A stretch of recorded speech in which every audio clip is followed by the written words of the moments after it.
ज्या कळावर भेटन त्या कळावर मारू. एक म्हणते लाडकी बहीण आणि दुसरा म्हणते एकनाथजी लाडके भाऊ झाले, देवेंद्रजी लाडके भाऊ झाले, अजितदादा म्हणते मी लाडका भाऊ आहे, पवार साहेब म्हणते आम्ही विरोधकातले भाऊ आहो, उद्धव साहेब म्हणतात, तिकडे ते काँग्रेसवाले म्हणताय, आम्ही म्हणतोय सख्खे भाऊ आहो, आम्ही तुमच्या पाठीशी उभे. महाशक्ती म्हणजे युक्ती, भक्ती आणि शक्ती. शक्ती ही सामान्य माणसांची, तिरंग्याची, युक्ती छत्रपतीची आणि भक्ती बाबासाहेब आंबेडकरांची. याची ही महाशक्ती आहे. मला असं वाटतं का काही लोक आरोप करतात आणि कार्यकर्ते फोन करतात आम्हाला का तुम्ही कशाला आता मधातच उभं केलं हे सगळं. म्हटलं मग काय करू, जा म्हणे आघाडीत, भाजपले पाळा म्हणे. म्हटलं पाळलं भाजपले आणि आणली आघाडी. त्यानं काय केलं ते तरी सांग. त्याच्याजवळ उत्तर सापडत नाही. म्हणे ते तसेच आहे, ते तसेच आहे.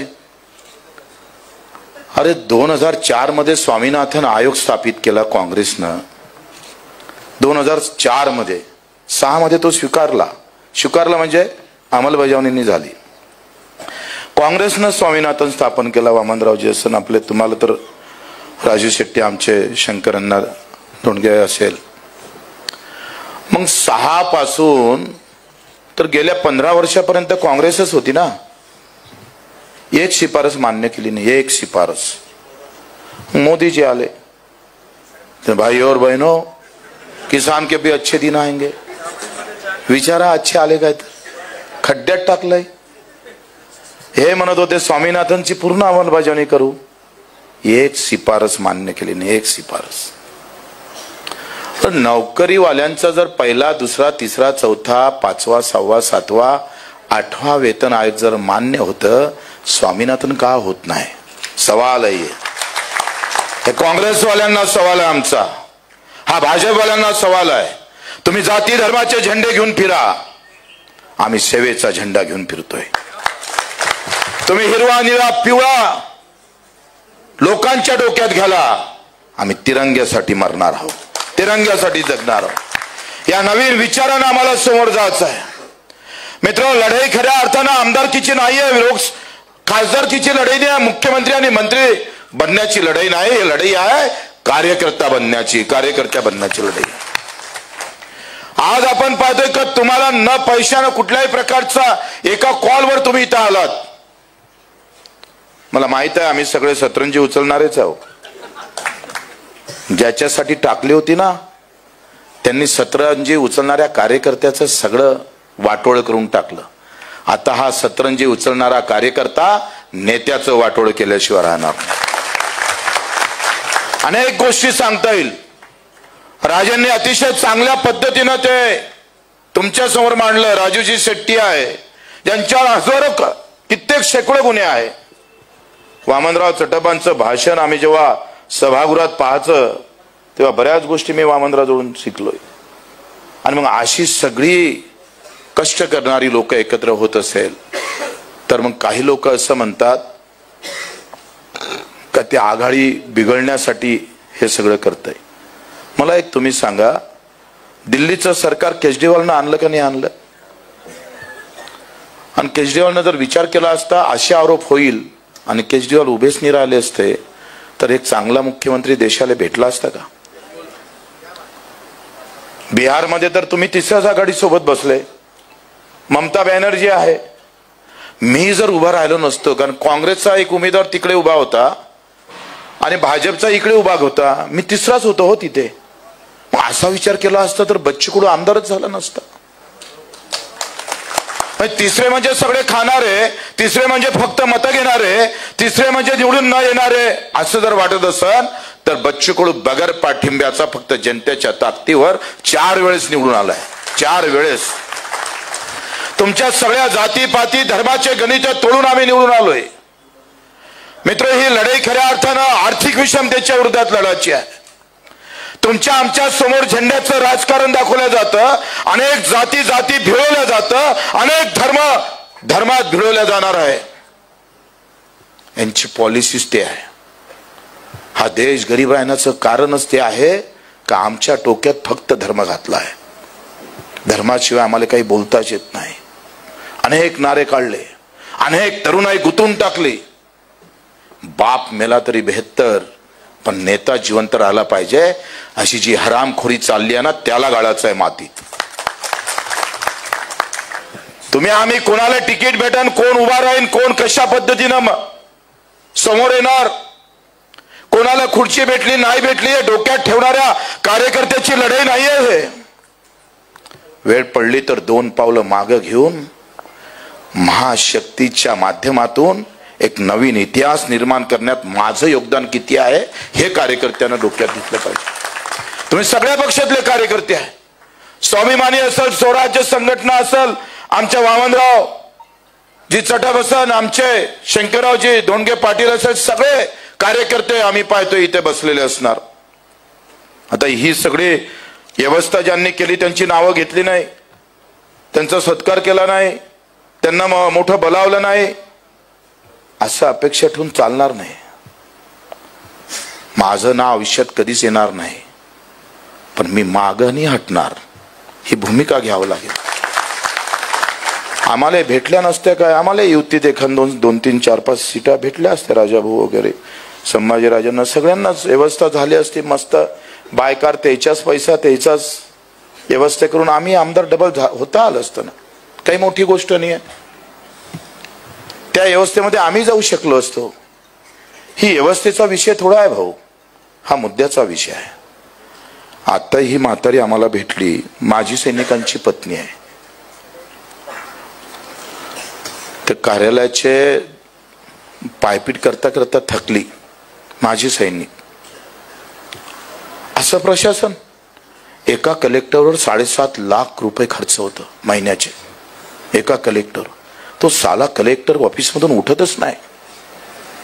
एवढी मस्ती आली प्रशासनाला. सामान्य माणसाच्या, काल आम्ही परभणीला गेलो, राजांनी फोन माझ्या हाती दिला, अहो घर वाहून गेले, 5 दिवस झाले, घराचा पंचनामा झाला नाही. आदित्य ठाकरे येऊन गेले, तर कोणतरी त्यांचे पालकमंत्री येऊन गेले, आणि नदीच्या काठावरचं घर मात्र तसंच वाट बघत राहिलंय मदतीचं. मित्र, ही लढाई अत्यंत, या सगळ्या व्यवस्थेच्या विरोधात लढाई आम्हाला उभी करायची आहे. हे मान सन्मानाची लढाई नाही आहे, लक्षात घ्या. कठीण आहे, फार सोपंही नाही. असं नाही भाषण दिले म्हणजे लोक फटाफट आपल्याकडे येईन, असं नाही आहे. कारण व्यवस्था अशी करून ठेवली का जातीपातीत लोक गुंतून ठेवलेले आहे, आणि प्रचंड पैशाची ताकद खर्च होणार आहे. प्रचंड पैसा वाहन अशी व्यवस्था. एक मतदारसंघ 100 करोडच्या वरती खर्च होण्याची शक्यता आहे. त्याच्यात छत्रपती सारखे काही मावळे आम्ही जमा करून, एक इधर आदिलशाही, दूसरे जब निजामशाही, और बाद में कुतुबशाही, और फिर मोगलशाही, या अशा सगळ्या शाहीच्या विरोधात, ज्याला घालायला पॅन्टही नसल, ज्याच्या घरी जेवायची अवस्था नसल, ज्यानं कधी विचार आम्ही पाहतोय का या सगळ्या व्यवस्थेमध्ये मी लढू शकेल, अशा प्रकारची हिंमत नाही. कुठल्याही प्रकारची आम्ही पाहतोय तशी व्यवस्था नसताना सुद्धा 50-50 लाखाच्या फौजेच्या विरोधात हा महाराष्ट्र देशात उभा राहिला, आणि अख्ख्या हिंदुस्थानाला गवसणी घातला, तो छत्रपतीची युक्तीनं. त्या विचारानं आम्हाला समोर जावं लागणार आहे. 7 मावळे उभे राहतय, आणि 7 मावळेच्या विरोधात अगदी आम्ही पाहतोय 100 किलोमीटर आदित्यशाची फौज 20 लाखाची असते. हे जे घाणेरडे राजकारण करतंय ते सांगतोय, तिसरे म्हणजे असे आहे, तिसरे म्हणजे तसे नाही. आम्ही छत्रपतीचे भक्त आहोत, आम्ही बाबासाहेबांच्या विचारानं चालणारे लोक आहोत. तुम्हाला आम्हाला या विचारानं हे सगळं प्रत्युत्तर आम्ही पाहतोय. बोंबलून द्यायची गरज नाही, मतदानातून द्यावं लागेल. ज्या दिवशी मतदानातून उत्तर देईल, आम्ही सांगितलं पाहिजे का सोयाबीनचे भावाची शिफारस या राज्यानं 7,000 रुपये पर क्विंटल मागे केली होती, मग 5,000 रुपये केंद्र सरकारनं जाहीर का केले? लिहून ठेवा बोर्ड भीतीवर, ज्यानं भाव दिला नाही त्याला आमचं मत नाही, बिलकुल भेटणार नाही. एका क्विंटल मागे 2,000 रुपयाच्या तफावत आहे. राज्य सरकार असं म्हणतंय का 7,000 रुपये भाव भेटल्याशिवाय 15% नफा भेटत नाही, आणि केंद्र सरकार मात्र 5,000 रुपये भाव डिक्लेअर करत असाल तर खात्यात सोयाबीन विकावं लागतं. कोणाच्या थोबाडीत माराची? काँग्रेसच्या राज्यात होतं तरी काय दुसरं? हेच होतं ना. धर्म जातीच्या लढाईमध्ये आपण पाहतोय काँग्रेसला वाटते का मुस्लिम आणि दलित आमच्या सोबत आहे, आणि भाजपाला वाटते हिंदू आमच्या सोबत आहे. आम्ही सांगतोय किसान और मजदूर हमारे के साथ है. आम्ही हे सगळी विषमतेची दरी जे जातीपाती धर्माची उभी केल्या जातं मित्र, त्याची ती दरी तोडून आर्थिकतेच्या विषमतेच्या लढाईच्या विरोधात तुम्हाला आम्हाला उभं राहायचं आहे मित्र. मीच्या विधानसभेमध्ये विचारत होतोय, अध्यक्षाच्या खुर्चीची किंमत 5 लाखाची आहे. आमदारावर खर्च होतं महिन्याचे 3.5 लाख, आणि गरीबाचं घर जाहीर करतं 1.25 लाखाचं. लाज वाटत नाही? आराम करो. अरे 1.25 लाखात घर होते कसं? तो कंत्राटी काम करणारा आमचा जो कारखान्यात काम करतं त्याला 8,000 निपटून टाकतंय. 8,000 कामगाराचं घर चालू शकतं? ज्याचे अधिक कष्ट आहे तो इथं मरत आहे. मित्र, ही निवडणूक नाही, लढाई म्हणून स्वीकारावं लागणार आहे. अजूनही हॉस्पिटलमध्ये जाव तर मरताना लोक दिसतं. कोरोनाच्या काळात पायरीवर लोक मेले, पायरीवर अंदर प्रवेश नव्हता. मंदिर आणि मस्जिदीच्या लढाईमध्ये अजूनही आमचे हॉस्पिटल दूर राहिलेले आहे. शिक्षण व्यवस्था ढासळून टाकलेली आहे. आम्ही पुन्हा धर्माच्या नावानं जातीच्या नावानं पेटून उठणार आहोत. ती राजकारणी लोकांसाठी ही व्यवस्था फार सोपी आहे. झेंडा लागला म्हणजे मत भेटते अशी व्यवस्था असेल तर काम करायची गरजच काय? काहीच गरज नाही काम करायची. कशाला आंदोलन करायचं? कशाला गुन्हे दाखल करून घ्यायचे? कशाला मरमर करायची? काल आम्ही 4.5 तास 5 तास आम्ही त्या धोधो पावसात भिजलो, आणि तेव्हा कुठेतरी एक फोन आला की आम्ही 4 दिवसानं घोषणा करतोय. अरे ज्याला पाय नाही, हात नाही, डोळे नाही, त्याला चलता येत नाही, एका घरी 4 दिव्यांग बसले आहे. 75व्या वर्षामध्ये अजूनही सरकार त्याच्याजवळ जाऊ का शकत नाही? हा विचार आहे. गरीब गरीब राहिला आणि श्रीमंत झालेला आहे. मित्र, मान सन्मानाचा विषय नाही. मले घेतलं काय, मले बोलावलं काय, माझं नाव पॉम्पलेट मध्ये लिहिलं काय, माझा फोटो इकडे काढला काय, तिकडे काढला काय, हा विषय आमचा नाही आहे. विषय बदलेची आग आहे डोक्यात. हम बदला लेंगे. मग 75व्या वर्षामध्ये काँग्रेसनं 200 रुपये महिना सुरू केला अपंगासाठी, आणि ते वाढवासाठी काँग्रेसले 10 वर्ष लागले. मग भांडलो आम्ही, 600 झालंय, 600 रुपये. मी एक उदाहरण सांगतोय. व्यवस्था बजट का ढांचा नहीं बदल रहा है. बजेटचा ढांचा तसाच आहे. बजेट मध्ये तुम्ही कुठं आहे?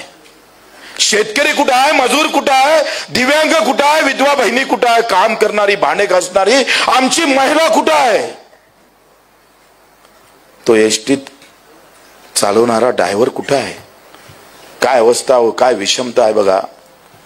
आमदाराच्या गाडीवर आणि कलेक्टरच्या गाडीवर गाडी घेऊन चालवणाऱ्या ड्रायव्हरला 70,000 रुपये महिना, आणि 100 लोक घेऊन जाणाऱ्या एसटी मालकाला, एसटी चालवणाऱ्याला फक्त 12,000 रुपये महिना. लड़ाई नहीं लड़ाची, तोड़ डालेंगे साले को, खींच लेंगे साले.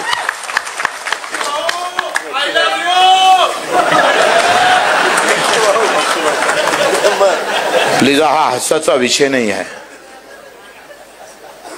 योगायोगानं आम्ही सगळे एकत्र आलो. आम्ही एकत्र होऊन नाही चालत.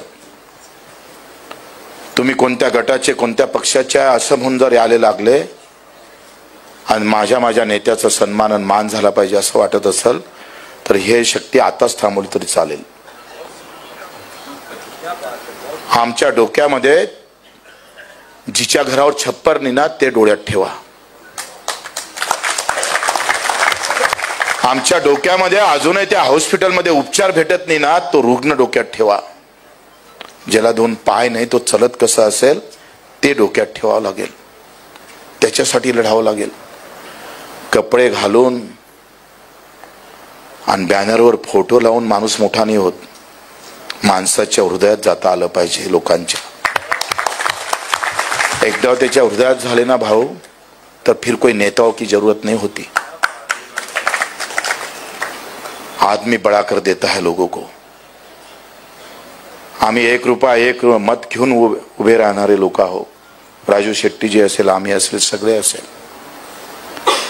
मित्र, आम्ही जेव्हा हा धिंगाणा त्या सभागृहामध्ये पाहतोय, त्या कॅबिनेट मध्ये जेव्हा पाहतोय, तेव्हा असं वाटतंय, लोक म्हणते तुम्ही तर सत्तेत होते का केलं नाही.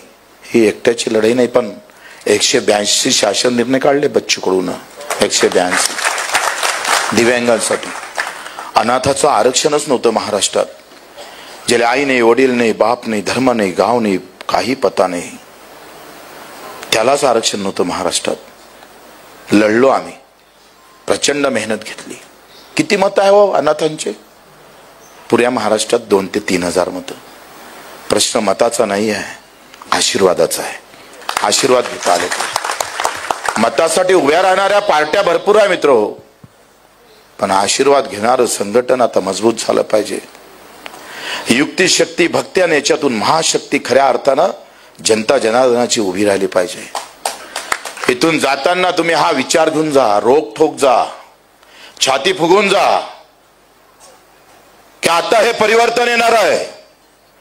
ज्यांनी ज्यांनी सत्ता भोगली आणि अजून आलटून पलटून भोगले, त्याचा आता बदला घ्यायला आम्ही उभं राहतो आहे.